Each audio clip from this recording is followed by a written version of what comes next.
Railway जमीन अधिसूचना रद्द करा। इंडिया आघाडीच्या वतीने परळी उपजिल्हाधिकारी यांना निवेदन देण्यात आले। सदर निवेदन आज बुधवार दिनांक 10 जुलै रोजी दुपारी 12 वाजता दिले आहे। परळी शहरातील सर्वे नंबर 75 मधील वास्तव्यात असलेल्या नागरिकांना रेल्वे प्रशासनाने परळी परभणी रेल्वे मार्ग दुहेरी करण्यासाठी जमीन अधिग्रहण करण्याचा घाट घातला असून याविषयी परळी शहरातील महाविकास आघाडीच्या अर्थात इंडिया आघाडीच्या वतीने आज बुधवार दिनांक 10 जुलै रोजी काँग्रेस पक्षाच्या मध्यवर्ती कार्यालय नेहरू चौक येथे महत्त्वपूर्ण बैठक महाविकास आघाडीच्या वतीने घेण्यात आली होती। या दरम्यान नेते पदाधिकारी कार्यकर्ते उपस्थित होते। या बैठकीनंतर परळी उपजिल्हाधिकारी यांना या मागण्याचे निवेदन दिले।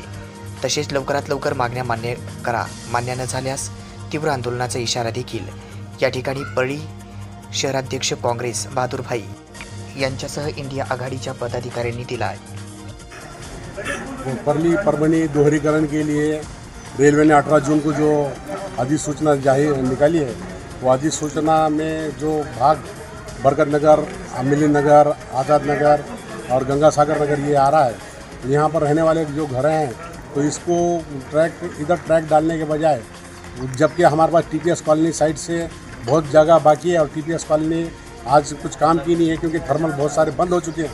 थर्मल बंद होने के बाद वो जगह जब निष्कामी है, वो जगह का रेलवे ने यूटिलाइज़ करना चाहिए और उसके लिए महाराष्ट्र शासन ने भी रेलवे को उसके लिए सपोर्ट करके उनको जगह देना चाहिए जाके, ताकि जो रहने वाले लोग हैं जो बस्ती की तरफ रेलवे का ट्रॅक ना आ सके और बस्ती के लोगों को बेघर ना होना पड़े। जी 18 जूनला रेल्वेच्या दुसऱ्या ट्रॅकसाठीची संपादनासाठीची जी सूचना निघालेली आहे, या सूचनेमध्ये जो मार्ग दाखवलेला आहे, या मार्गामध्ये मोठ्या प्रमाणात जी लोक मागच्या 40, 50, 60 वर्षापासून राहत आहेत ती राहती घरंसुद्धा येत आहेत आणि म्हणून याला पर्यायी व्यवस्था अशी दिलेली आहे की नक्की दुसऱ्या रेल्वे ट्रॅकची गरज आहे मराठवाड्याच्या बीड जिल्ह्याच्या विकासासाठी, परंतु हा जो कोणी तुम्ही नियोजित जो काही अधिसूचनेमध्ये रस्ता दाखवलेला आहे, संपादित जागा दाखवलेली आहे, ती जागा त्याऐवजी ऑलरेडी जी संपादित तुम्ही केलेली आहे, ज्याच्यावरती MSCB किंवा थर्मल पॉवर स्टेशनसाठी संपादित केली होती, ज्याचा उद्देश आता संपलेला आहे, त्या भागामध्ये जर हा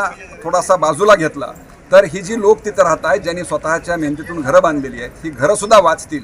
रेल्वे डिपार्टमेंटने जी आता या ठिकाणी परळी शहरामध्ये ज्या ठिकाणी अल्पसंख्याक लोक राहतात, दलित राहतात आणि या ठिकाणी जे गरीब आणि कमकुवत वर्ग ज्या भागात राहतो, अशा भागांना एक वेगळ्या रेल्वेच्या नोटीस आलेल्या आहेत। या नोटीस या आम्ही रद्द करण्याची मागणी या ठिकाणी इंडिया आघाडीच्या वतीनं सर्व पक्षीय इंडिया आघाडीच्या वतीनं या ठिकाणी रद्द करा म्हणून करण्यात आलेली आहे। पर्यायी व्यवस्था शासनापाशी उपलब्ध आहे, ती पर्यायी व्यवस्था शासनाने राबवावी म्हणून या ठिकाणी आम्ही सर्व इंडिया आघाडीच्या ठिकाणी बैठक झाली आणि त्या ठिकाणी आम्ही ह्या विषयाचा आम्ही शासनाच्या निर्णयाचा आम्ही निषेध करतो आणि जर एवढं नाही झालं तर आम्ही पुढल्या आंदोलनाला आम्ही तयार आहोत। एवढंच या प्रसंगी बोलतो, थांबतो। जय हिंद, जय महाराष्ट्र।